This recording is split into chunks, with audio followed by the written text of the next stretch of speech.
Hello everyone, welcome to another video of Precalculus. I am Sir Richard and this is Circular Functions. This video is based on the Precalculus second quarter, grade 11 module provided by the Region 4A. So our objectives are illustrate circular functions, then we will also use reference angle in finding the 6 trigonometric functions. One of the topics that we need is the coterminal, which is the previous topic from this one. So moving forward to learning task number 2. Complete the table by finding the exact value of 6 trigonometric functions. We will be using SOHCAHTOA at yung isa, CHO, SIA, CHAO. Now, to get the sign, by the way, O is opposite,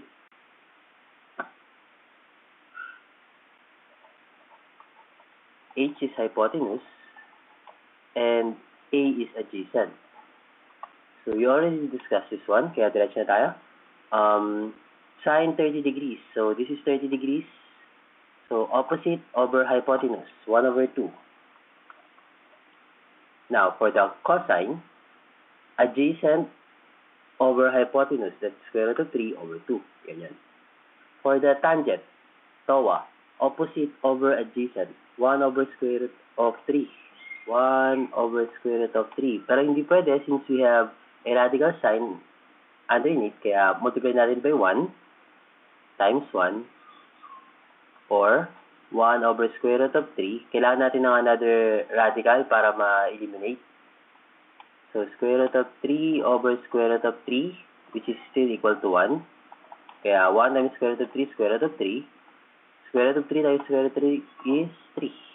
So that gives us square root of 3 over 3. Now, there is a hand trick signal that we can use. This is for shortcut. Kung medyo nahirapan ko kayong alalahanin. Pero syempre, dapat mas maintindihan ninyo yung concept behind the 6 trigonometric functions. So for the meantime, dumara tayo sa hand signal. This is 0 degrees. This will represent 30. This is 45. This is 60. And this is 90. Now, if we are to get sine theta, or the angle, that is square root of below divided by 2. So, example, sine 60 degrees. Sine 60 degrees is ito. Ilang daliri meron sa ilalim ng 60? 1, 2, 3. So, square root of 3 over 2. And, tama. For cosine. Cosine theta is equals to square root of above, fingers, over 2. So, this time, nasa taas ng tayong bibilang. Once again, kunin natin yung 60. Cosine 60. Ang daliri sa taas is isa lang. So, cosine 60 is square root of 1 over 2, or 1 over 2, which is 1/2. Now, for tangent. Tangent, theta is equals to square root of below over square root of above. So, let's try to check 60 again. So, tangent 60 is dito. So, square root of below, square root of 3. Ang daliri sa taas is isa, square root of 1. Therefore, we have square root of 3 over 1 or square root of 3. And square root of 3. So, you can try to use the other angles by using your hand trick signal kung pareho, although lalabas naman siya. For cosecant, secant, and cotangent, just try the opposite of the answers para yun yung makuha mo sa cosecant, secant, and cotangent. By the way, reciprocal ng sine is the cosecant, cosine is secant, tangent is cotangent. We also have here the quadrantal angles. Ito, quadrantal angles. So, 0 or 360, we already know this. 0, 360, 90, 180, and 270. Now, degrees. Ang coordinates dito is x is 1 and y is 0. Dito ay 0 ang x, pero 1 si y. Dito negative 1 si x, 0 si y, and 0 si x, negative 1 si y. Which actually corresponds to this one. 1, 0. Ito. 1 and 0. 0, 1, 90. Negative 1, 0, to 180. 0, negative 1, C, 270. Okay. And radius is consistently equals to 1. Now, to get sine theta, it's actually y over r. Cosine theta is x over r. Parang pag sa physics, you have a moving body, or sa engineering, may a body na nakahang.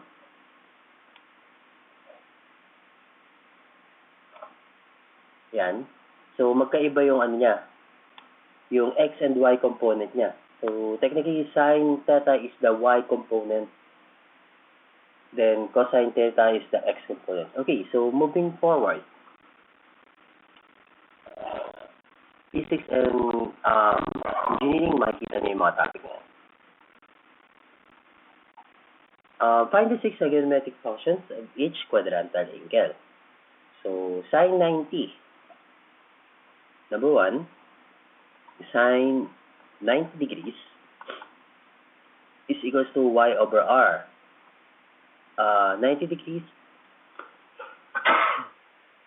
sorry, sine 90 degrees, ang coordinates natin is 0, 1. Yeah, para madali makita. Then r is equals to 1. Okay.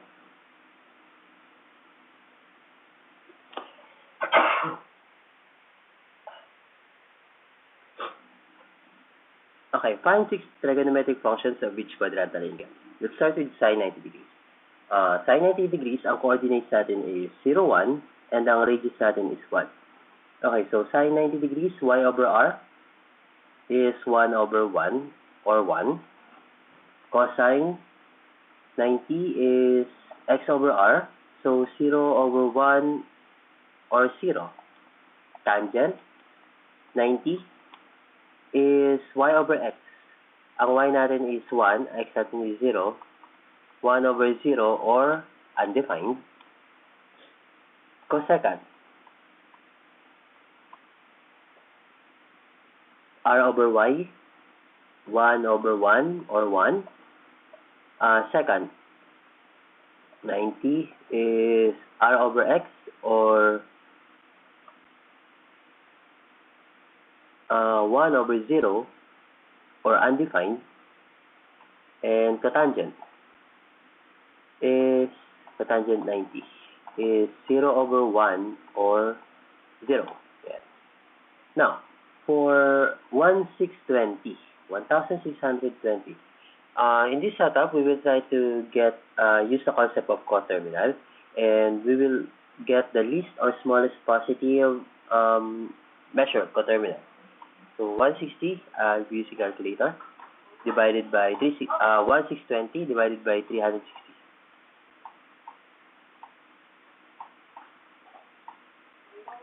And that gives us 4.5.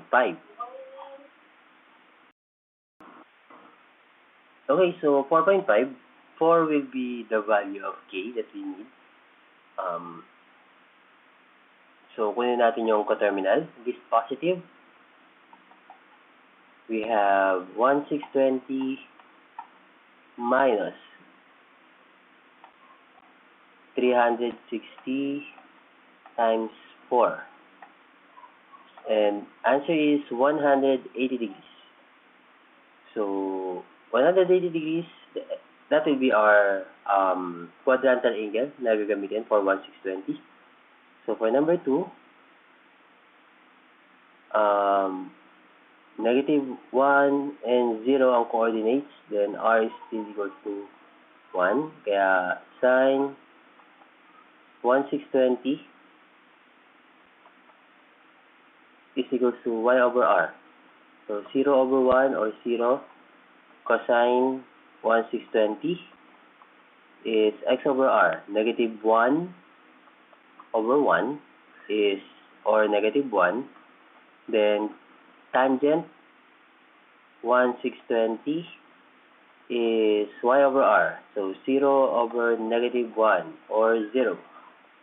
Cosecant 620 is r over y, 1 over 0 or undefined. Second, 620 is, ang second ay r over x, 1 over negative 1 or negative 1. Then cotangent is negative 1, 0. Negative 1 over 0 or undefined. Okay, so ayun siya. Now, for the reference angle,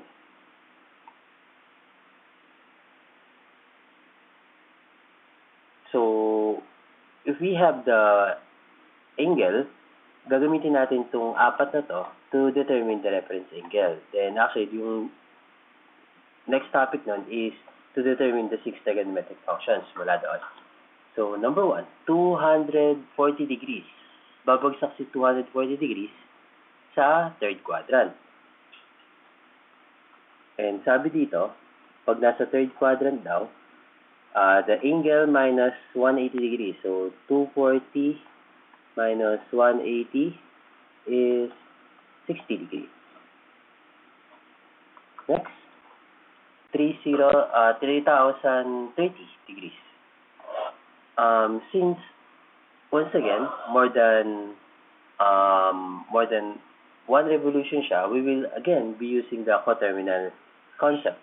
So 3030 5 cubed divided by 60, 360. 3030 divided by 360. That gives us 8.41. So 8 ang magiging value ng k. So 3030 minus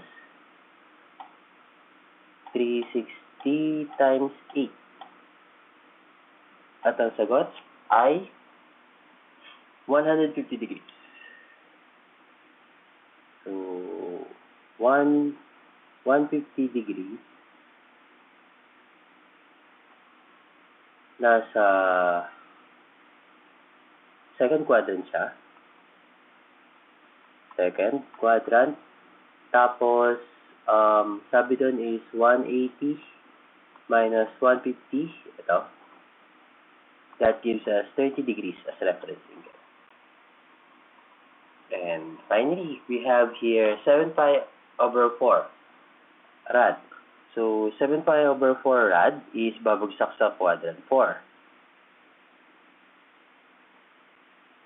Dito. So, 360 is 2 pi. 360 is equals to 2 pi. So, 2 pi minus 7 pi over 4. 2 pi becomes 8 pi over 4 minus 7 pi over 4. And that gives us pi over 4 rad.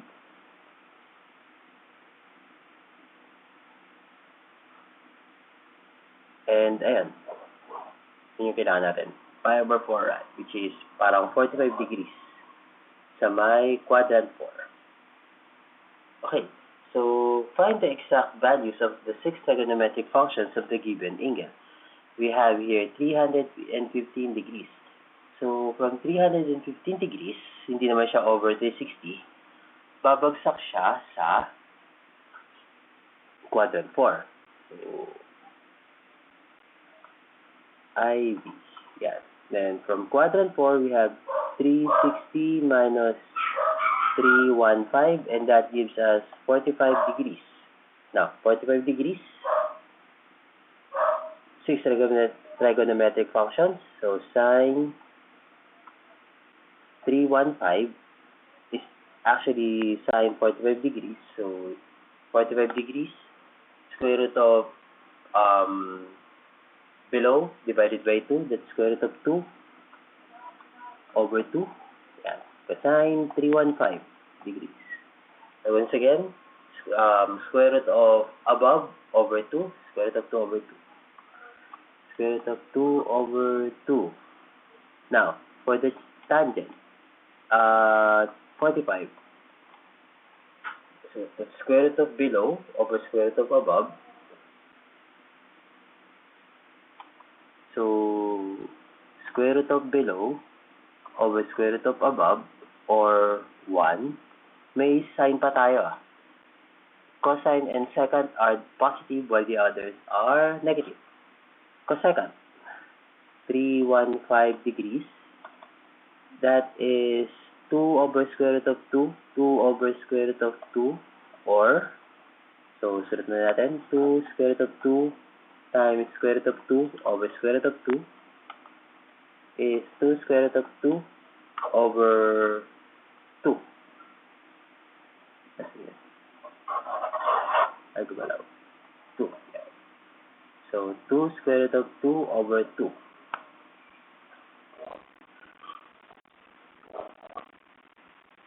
Okay. Ang next natin ay secant. May cancel out pa pala ito. So, square root of 2 or square root of 2. Secant ay, once again, square root of 2. Kasi pareho lang naman. Then, cotangent,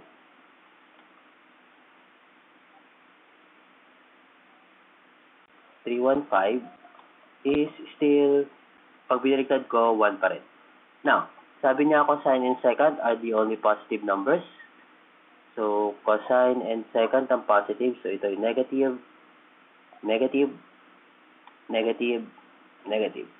While itong dalawa ay positive. For number 2, 37 pi over 6. Since more than siya sa 2 pi, divide natin siya by 2 pi muna. 2 pi. So, 2 pi over 1.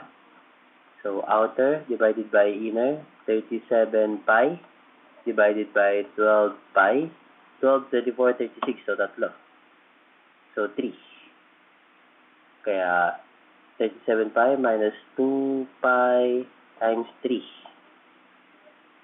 So, 37 pi over 6 minus 6 pi. 6 times 6 is 36. So, 36 pi over 6. Just use the idea of fraction para makuha nyo to. Dinediretso ko na. So, pi over 6. Pi over 6. Ang angle natin. Yan. So, pi over 6 ay nasa first quadrant. So, for first quadrant, lahat ay positive. So, rekta tayo. Ang pi over 6 is 30 degrees. So, para tayo nag trigonometric functions ng 30 degrees. Sin pi over 6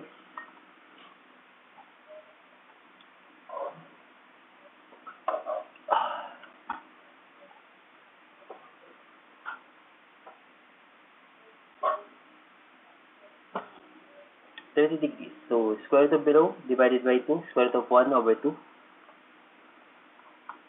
or 1 half. Cosine pi over 6 is square root of 3 over 2. Tangent pi over 6 is square root of below, square root of 1 over square root of 3. Okay, 1 over square root of 3, once again, square root of 3 is 1 times square root of 3 over 3, or square root of 3 over 3. Square root of 3 over 3. Cosecant is 2. 2 over 1. 2. cosecant is 2 over square root of 3. So, 2 over square root of 3, kaya, multiply. Square root of 3 over square root of 3. So, that gives us 2 square root of 3 over 3. So, 2 square root of, 2 square root of 3 over 3. And cotangent is cotangent 30. Ang tangent 30 ay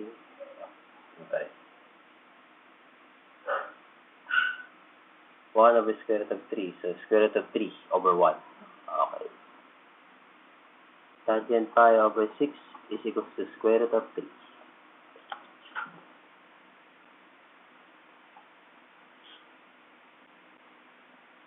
So, if we will try to, in this part, if we will try to apply trigonometric functions, given the specific conditions, so I have here, sine A is equals to 3 over 7, and A lies on the second quadrant. Find the values of the other trigonometric functions.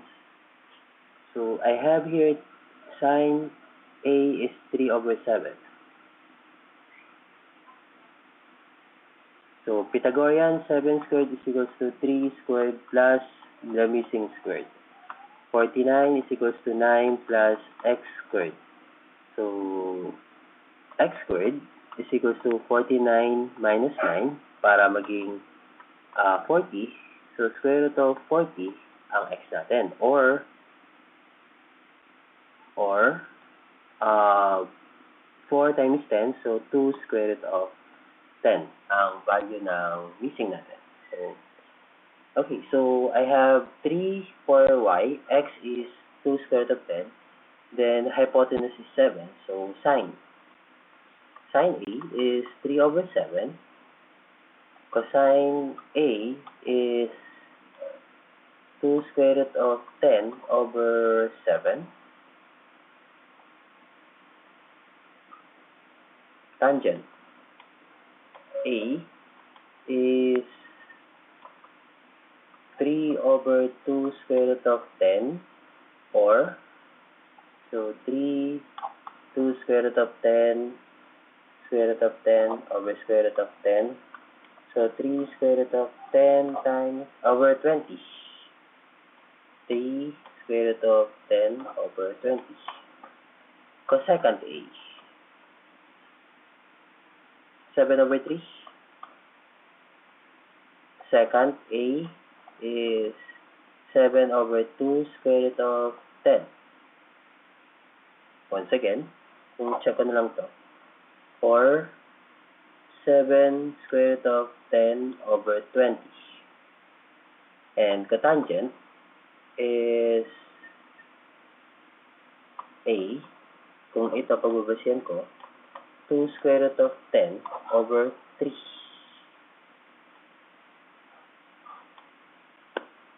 So, mula dito, since sa quadrant to tayo, sabi niya, sine and cosecant are positive while others are negative.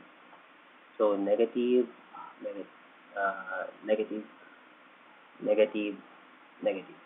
Then ito yung positive. So, that's it for number 1. Number 2. If p theta is a point on the unit circle and theta is equal to 11 pi over 6, what is the coordinate of p theta? Okay, so 11 pi over 6 is nasa fourth quadrant.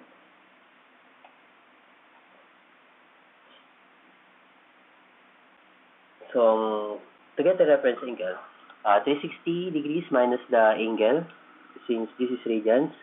So, 2 pi minus 11 pi over 6. Gawin natin pareho ng denominator. 12 pi over 6 minus 11 pi over 6. That gives us pi over 6. At ang pi over 6 is 30 degrees. Now, in fourth quadrant, cosine and secant lang ang positive. Kailangan natin yung coordinate. Okay, so sine 30 degrees. Sine 30 degrees, square root of 1 over 2. So sine pi over 6 is square root of 1 over 2, or 1 half. Cosine, square root of 3 over 2. Cosine pi over 6 is equal to square root of 3 over 2. Sabi ulit dito, cosine and secant lang ang positive, so ito positive to. Kaya ang coordinates niya is square root of 3 over 2 and negative 1 half. Okay, so to check, meron tayo ditong wheel, 11 pi over 6, yan, square root of 3 over 2 and negative 1 half. So, kung hindi nyo memorize to, so make sure to have a copy of this one para makikita nyo kung ano yung mga references. Pero the best idea is still try to understand yung buong topic. So, pa-comment na lang for your questions and see you sa next video. Thank you.